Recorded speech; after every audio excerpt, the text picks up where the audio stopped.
gente, aqui é a Varniel e hoje eu vou falar sobre o livro A Guerra dos Tronos, que é o primeiro livro das Crônicas de Gelo e Fogo do George Martin. Bom, vocês sabem que eu fiquei meio sumida esses tempos, mas finalmente eu consegui trazer essa resenha aqui pra vocês e espero que vocês gostem. Enfim, como a gente combinou, nós fizemos a leitura dos 2 primeiros livros das Crônicas de Gelo e Fogo em janeiro, mas no mês de fevereiro eu concluí a leitura do 3º livro e agora já tô lendo os 2 últimos. Fazer essa releitura foi muito legal, eu percebi várias coisas que eu não tinha notado antes numa primeira leitura e também poder comparar com a série, com as coisas que estão acontecendo na série agora foi muito legal. Essa vai ser uma resenha com spoilers, porque eu acho que nessa altura do campeonato todo mundo já deve ter lido, ou pelo menos até quem não leu já deve saber tudo o que acontece na história por conta da internet, né? E eu acho que agora não tem como mais fazer resenhas de Guerra dos Tronos sem dar spoilers. Eu vou começar falando sobre o prólogo, que é um pouco esquecido ao longo da história, que leva a gente lá pro norte, que é onde fica a muralha e a Patrulha da Noite. A Patrulha da Noite é uma organização que reúne vários homens que foram meio que descartados do reino porque cometeram algum tipo de crime ou coisa parecida, e eles são responsáveis por proteger o reino dos selvagens, que é o povo que vive pra lá da muralha, que eles chamam de povo livre. Nessa primeira cena a gente tem 3 patrulheiros que saíram lá do lugar onde fica a Patrulha da Noite pra investigar os selvagens, investigar algo sobre os selvagens. E é aí que a gente tem o primeiro contato com os White Walkers, que são tipo uns zumbis de gelo. Eles são atacados por esses White Walkers e um deles acaba conseguindo fugir e ele vai direto pra Winterfell, que é onde começa a nossa história. Esse primeiro livro vai introduzir a gente ao reino de Westeros e a gente vai conhecer toda a história, principalmente do ponto de vista dos Starks, que é o povo do norte que vive em Winterfell. Eles são conhecidos por serem meio frios, mas eles também são o povo mais honrado desse reino. Aqui a gente vai conhecer o Senhor de Winterfell, que é o Eddard Stark, e ele representa muito bem essa frieza e honra dos Starks. Sua esposa é a Catelyn e ela nasceu como uma Tully, que é um povo que fica um pouco mais ao sul. E apesar de viver tanto tempo em Winterfell, ela ainda não se acostumou com aquele clima frio e toda aquela frieza daquele povo. Juntos, os dois têm 5 filhos. A gente tem o Robb, que é o filho mais velho, e ele segue os passos do pai pra se tornar o próximo senhor de Winterfell. Depois a gente tem a Sansa, que é a menina mais velha, e ela é a típica princesinha, ela gosta de canções sobre cavaleiros e ela acha que tudo na vida é como as canções. Depois a gente tem a Arya, que é completamente o oposto da Sansa. Ela odeia tudo relacionado a ser uma senhora, ela não sabe costurar, ela não sabe fazer nada, ela quer ser uma cavaleira, ela quer lutar e fazer o que ela quiser. Depois a gente tem o Bran, que é um garotinho também que sonha em se tornar um cavaleiro e ele adora escalar as muralhas de Winterfell. E por último a gente tem o Rickon, que é ainda um bebê, então não dá pra saber muita coisa sobre ele. Depois dos 5 Starks a gente ainda tem o Jon Snow, que seria o filho bastardo do Eddard Stark. E a Catelyn despreza o Jon Snow com todas as suas forças, porque ela não admite que seu honrado Ned tenha saído pelo mundo aí e gerado um bastardo. A história começa mesmo com a notícia da morte de Jon Arryn, que era a mão do rei e quase um pai pro Ned. Então o rei Robert, que também é amigo íntimo do Ned, ele vai pra Winterfell e pede pro Ned que ele se torne a sua mão. E aí o Ned vai ter que ir pra Porto Real pra ajudar o rei lá. O Ned acaba não tendo muita escolha, porque o Robert, apesar de ser seu amigo, ele é o rei, então ele tem que obedecer. E com essa suspeita do assassinato do Jon Arryn, ele acaba indo mesmo pra investigar. Então ele parte pra Porto Real com o rei e leva as 2 filhas, a Sansa e a Arya. Lá ele vai perceber que as coisas são bem diferentes do que eram em Winterfell. O próprio conselho do rei tá cheio de pessoas sujas e sem honra nenhuma, e isso vai se tornar um grande problema pra ele. E eles estão com essa suspeita de que o Jon Arryn não morreu de causa natural, de que ele foi assassinado, porque antes deles irem pra Porto Real, a Catelyn recebeu uma carta da irmã dela, que era a esposa do Jon Arryn, e ela fala que foram os Lannister que assassinaram ele. Os Lannister são um povo não muito querido por todos, a rainha é uma Lannister, então já fica complicada aí a situação. E já lá em Porto Real, o Ned acaba descobrindo muita coisa, ao mesmo tempo que ele tem que dar uma segurada no rei, que só quer saber de se divertir, só quer beber, só quer se deitar com prostitutas, caçar.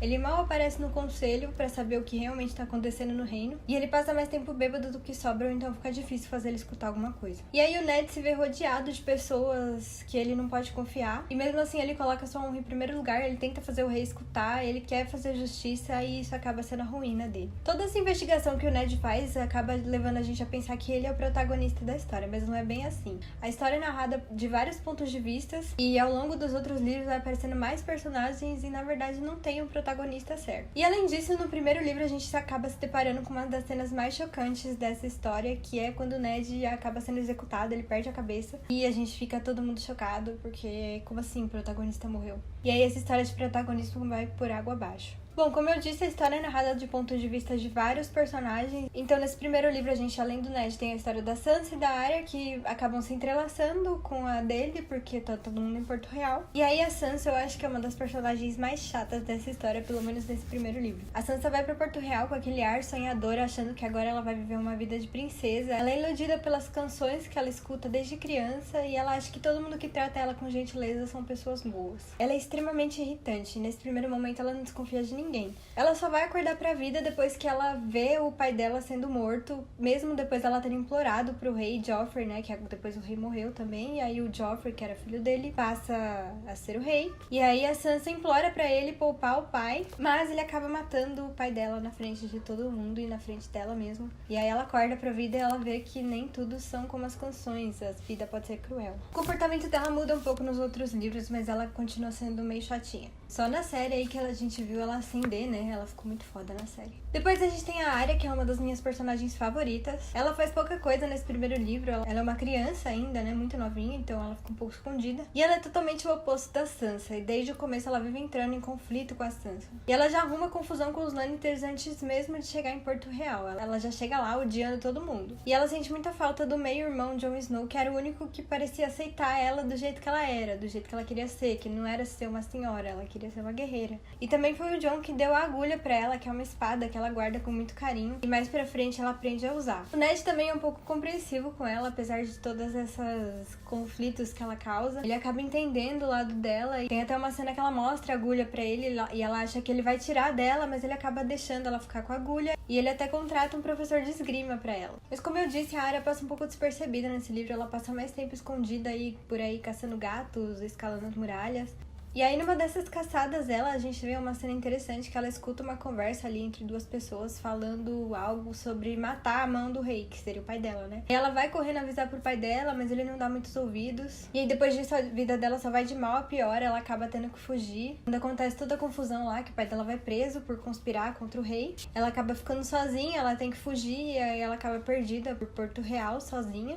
E aí, a última cena que a gente vê dela é ela assistindo a execução do pai, tentando gritar pra fazer alguma coisa, mas aí um cara da Patrulha da Noite reconhece ela, né? E aí ele pega ela pra levar embora, pra eles tentarem fugir de Porto Real. O Bran também teria ido pra Porto Real junto com o pai, só que acaba acontecendo um acidente com ele numa das escaladas das muralhas de Winterfell. Ele acabou caindo, só que na verdade a gente sabe que foi o Jaime Lannister que jogou ele da janela. E aí ele acaba caindo e fica inconsciente por um tempão. E aí até o momento da partida deles, ele continua inconsciente, então ninguém sabe se ele vai sobreviver. Mas no fim ele acaba sobrevivendo e perde o movimento das pernas. No primeiro livro a gente também não sabe muita coisa sobre ele, mas nesse momento que ele tá em coma, ele acaba tendo vários sonhos sobre o Corvo de Três Olhos. E aí o Corvo de Três Olhos fica mandando algumas mensagens pra ele, falando que ele tem que viver porque ele tem um papel importante a desempenhar. E aí quando ele acorda, ele tem que encarar a dura realidade de que ele tá sem o movimento das pernas, então ele não vai poder mais sair correndo por aí, não vai poder mais ser um cavaleiro como ele queria. E ele se sente totalmente derrotado, porque agora todo mundo vai olhar ele com pena, né? Mas na verdade ele tem um papel importantíssimo nessa história, só que a gente só vai descobrir ao longo dos outros livros. Durante esse período que o Bran estava inconsciente, a Catelyn também ficou esse tempo todo lá junto com ele, sem dar muita importância porque que estava acontecendo ao redor dela. Ela deixou os outros filhos meio de lado, mas em certo momento alguém manda um assassino lá no quarto do Bran pra tentar matar ele. A Catelyn tava lá nesse momento, ela tenta proteger o Bran, mas quem acaba matando o assassino é o lobo que tava lá com o Bran. E aí depois dessa tentativa de assassinato, a Catelyn realmente acorda pra vida e ela percebe que ela não pode mais ficar lá parada, ela tem que fazer alguma coisa pra ajudar o Ned, pra descobrir quem que tentou matar o filho dela, porque ela acha que tudo tem uma ligação. E aproveitando aqui que eu falei sobre o lobo do Bran, eu não falei antes, tem uma cena muito legal no começo, que é a cena que os Starks encontram o lobo, né? No começo do livro, como eu falei, tinha um dos caras lá da Patrulha da Noite que fugiu pra Winterfell. Como ele fugiu da patrulha, ele tem que ser executado, porque ele é tratado como um desertor, né? E quem faz essa execução é o próprio Ned Stark, porque como o cara fugiu pro reino dele,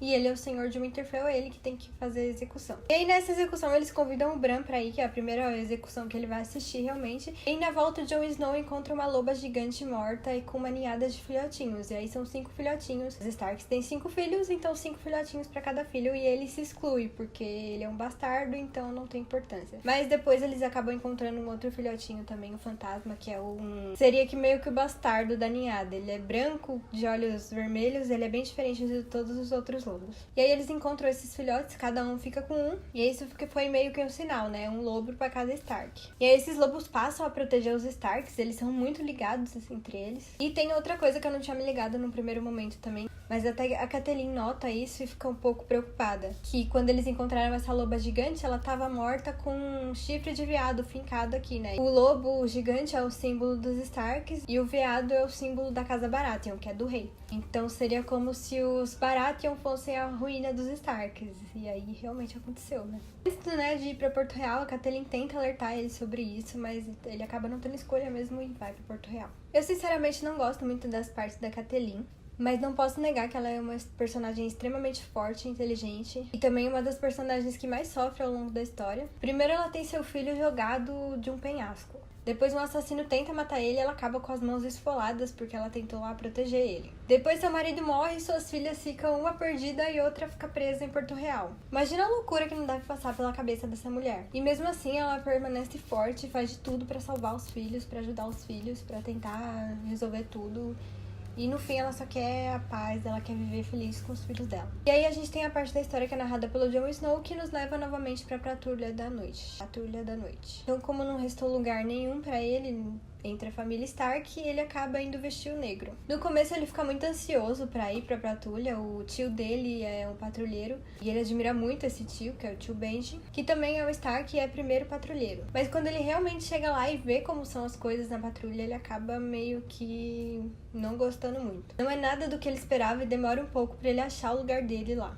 A maioria dos que estão ali são pobres ou são criminosos, ladrões que foram descartados do reino, e ele, apesar de ser um bastardo, ele viveu sempre como um nobre. Então ele teve muitos privilégios. Ele acaba criando muita confusão com os outros recrutas logo no começo e acaba já fazendo vários inimigos. Passa por várias situações que ele acaba querendo ir embora de lá. Quando ele recebe a notícia que o pai dele tá preso, ele quer sair imediatamente pra ir ajudar ele. E depois que o pai dele é morto também, o Robb, que é o irmão dele, convoca os vassalos de Winterfell pra tentar fazer justiça lá em Porto Real. E ele quer ir junto, porque afinal é pai dele também. Mas ele fez um voto, ele fez um juramento na Patrulha da Noite, então ele tem que deixar de lado todos esses assuntos pessoais. E aos poucos ele vai se adaptando, ele vai entendendo que agora o papel dele é outro, e ele deixou de lado, no momento que ele vestiu o negro, ele deixou de lado toda a família dele, todo o lado dele Stark, agora ele é um membro da Patrulha da Noite. E aí nesse momento, nessa narrativa do Jon Snow também aparece pela segunda vez os White Walkers. Lá dentro da patrulha mesmo aparece um dos White Walkers e ele acaba atacando o Senhor Comandante.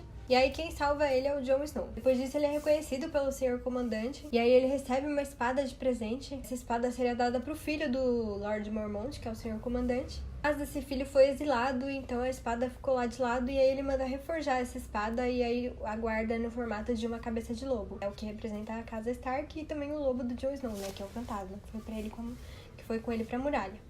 Pra mim também o Jon Snow é um dos personagens mais interessantes da história, e ele é um dos personagens que mais cresce também ao longo desses livros. E eu sei que muita gente não gosta dele porque ele é meio maçante nesse comecinho, depois também, mas eu acho ele um personagem fantástico e que tem muito potencial. E aí fora da família dos Starks a gente tem o Tyrion, que é um Lannister. Os Lannisters desde o começo não se mostram nada amigáveis com os Starks e na verdade com ninguém. Eles se acham melhores que todos e fazem tudo em benefício próprio. Mas o Tyrion é diferente. Ele é um dos meus personagens favoritos da história, ele e a Arya são meus personagens favoritos. Ele é meio desprezado pelo pai e pela irmã porque ele nasceu um anão e o nascimento dele acabou causando a morte da mãe dele. E aí ele nunca foi perdoado pelo pai e pela irmã. O único que parece ter alguma afeição pelo Tyrion é o Jaime, que é o irmão dele. E apesar de ser desprezado pela própria família, ele não se deixa abalar. Ele sabe que ele nunca vai ser um guerreiro, ele não tem utilidade nenhuma como um lutador. Então ele dedicou sua vida inteira à leitura, e por isso ele é muito inteligente. Em sua primeira visita ao Winterfell, que é no comecinho do primeiro livro, ele acaba se afeiçoando ao Jon Snow e vai com ele pra muralha. E os dois têm cenas muito legais juntos. Parece que um entende o outro, essa história de ser bastardo. O Tyrion fala que um anão, apesar de ele ser um Lannister mesmo, ele fala que um anão é sempre um bastardo aos olhos do pai. Queria que os dois pudessem se encontrar novamente nos outros livros. Isso ainda não aconteceu, mas na série eles já se encontraram e tá sendo bem legal. O Tyrion também sofre muitos apuros nesses livros. Ele acaba sendo sequestrado pela Catelyn, que acho que foi ele que matou o filho dela, o Bran. O que acaba sendo bem triste, porque o Tyrion, quando ele voltou da muralha, ele passou em Winterfell e a pedido do Jon Snow, ele tentou ajudar o Bran de alguma forma, né? Já que o Bran agora perdeu o movimento das pernas, ele não pode mais montar. Então o Tyrion desenvolveu um projeto lá. Como ele é um anão também, ele não tem como montar como as outras pessoas. Então ele desenvolveu um projeto. É uma célula especial lá que o Bran pode encaixar as pernas dele lá e pode montar de novo. Aí ele fica muito agradecido por isso e mesmo assim a Catelyn acaba sequestrando, né, o Tyrion. Todo mundo é muito injusto com o Tyrion desde o começo e ele é um personagem incrível. Ele pode não ser forte pra lutar numa guerra e até isso ele acaba fazendo e acaba triunfando, né? Mas sua inteligência foi que o fez ele sobreviver a todos esses atentados contra a vida dele. Ele tem uma lábia muito boa, ele consegue convencer qualquer pessoa de fazer qualquer coisa que ele queira. Do outro lado de Westeros, a gente tem a pequena Daenerys Targaryen, que foi obrigada a fugir do reino com seu irmão Viserys. Eles dois são os últimos Targaryen. Targaryen é o povo que governava antes do Robert Baratheon. Eles governaram por 300 anos, mas o último rei tava cometendo umas loucuras lá. Ele ficou conhecido como Aerys, o Rei Louco, porque ele gostava de queimar gente viva. E aí ele acabou despertando ódio de várias pessoas. E aí o Robert organizou uma rebelião, conseguiu tirar o trono do Aerys e tomou o trono para ele mesmo. E aí, nessa história, todos os Targaryen foram exterminados, menos o Viserys e a Daenerys, que conseguiram fugir. A Daenerys, nesse livro, tem apenas 13 anos e ela vive na sombra do irmão. O irmão ainda tem esperança de conquistar o trono, e aí ele acaba vendendo a Dany para os Dothraki. Os Dothraki são um povo meio diferente, assim, das outras pessoas. Eles são um pouco selvagens aos olhos dos outros, porque eles são muito violentos, eles gostam de fazer tudo ao ar livre, eles idolatram os cavalos, eles gostam de saquear, eles gostam de guerrear com o próprio povo deles, eles são um povo meio doidão. Então a Dany é vendida, né, por um casamento, ela acaba tendo que casar com o Khal Drogo, que é o chefe de um Khalasar. Khalasar é tem vários Khalasares, vários povos Dothrakis, e aí cada Khalasar tem o Khal, que é o chefe do Khalasar. E aí a esposa desse Khal é a Khaleesi. Então a Dany acaba se tornando a Khaleesi do Khalasar. No começo ela fica com muito medo desses Dothrakis, né? Porque eles são meio diferentes. Mas no final ela acaba se adaptando. Ela vai se acostumando e depois ela vai se sentindo parte daquele povo. Ela acaba se apaixonando mesmo pelo Khal Drogo. Ela aprende a conviver com eles. Enquanto isso, seu irmão faz besteira atrás de besteira. E ele acaba sendo morto pelo próprio Khal Drogo com a permissão da irmã, que já não aguenta mais também esse irmão maluco que ela tem. E aí, no fim, esse casamento acaba sendo a ruína de Viserys e a ascensão da Dany, que se vê como a última Targaryen, e aí desperta nela também o desejo de reconquistar o trono que era do pai dela. E aí a gente vê que ela é o verdadeiro dragão, né? A casa Targaryen, pra quem não sabe, é representada pelos dragões. Eles tinham dragões no passado. E a Dany, no casamento dela, recebeu de presente 3 ovos de dragão, que todo mundo achou que estava petrificado. Mas ao longo da história a gente vê que a Dany também tem algo de especial dentro dela. Ela não se incomoda com calor, ela tem uma conexão muito legal ali com os ovos, ela sente que eles estão quentes, ela sente que tem alguma vida dentro deles. E aí no final várias coisas acabam acontecendo, o Khal Drogo morre, ela perde todo o Khalasar, é só desgraça atrás de desgraça. E aí ela faz um ritual maluco lá, bota fogo em tudo, ela coloca os ovos lá, ela entra também no incêndio. E aí no final a gente acaba vendo ela aparecendo lá com os 3 dragõezinhos que nasceram. E com esses dragões ela passa a ser muito respeitada e ela lidera seu próprio Khalasar. E aí, apesar de todo esse peso que a Dany carrega, a gente tem que lembrar que ela é uma criança, ela tem apenas 13 anos, então dá até pra entender certas decisões precipitadas que ela toma. Mesmo assim, ela cresce muito nesse primeiro livro e ela se faz respeitada, e eu acho que ela foi a personagem que mais se desenvolveu nesse primeiro livro. Ela passou de uma menininha que não sabia nada da vida, que tinha medo de tudo, a uma Khaleesi com 3 dragões. Bom, nesse livro dá pra notar que essa é uma história bem antiga, ela não começa com o reinado de Robert Baratheon, tem muita coisa por trás, muita coisa aconteceu antes. Tem milhares de anos, tem muita coisa ainda pra saber. Tem muitos personagens além desses que aparecem nos outros livros, aqui a gente já conhece um pouquinho dos outros, a gente já consegue ver um pouquinho do veneno da Cersei, a frieza do Tywin, a pilantragem do Mindinho, do Varys. Muitos personagens interessantes e é muito legal de acompanhar. Bom, é isso, acho que já falei demais. Na verdade, essa resenha acabou ficando como uma história contada, né? Mas eu acho que é muito complicado falar desses livros, é um livro grande e agora a gente já tem todos os outros livros, todo mundo já sabe da história, tem a série aí que tá bem diferente, então fica um pouco complicado falar sobre ele. Mas é isso, espero que vocês tenham gostado. Logo mais sai a resenha do segundo livro, que é A Fúria dos Reis. Talvez semana que vem, talvez na outra, não sei. Mas vamos vendo aí como que dá pra postar essas resenhas. Me conta aqui como foi essa releitura pra você, se você percebeu alguma coisa que você não tinha percebido numa primeira leitura. E o que você achou. Então, espero que tenha gostado. Até a próxima e tem mais vídeo pra você ver no final.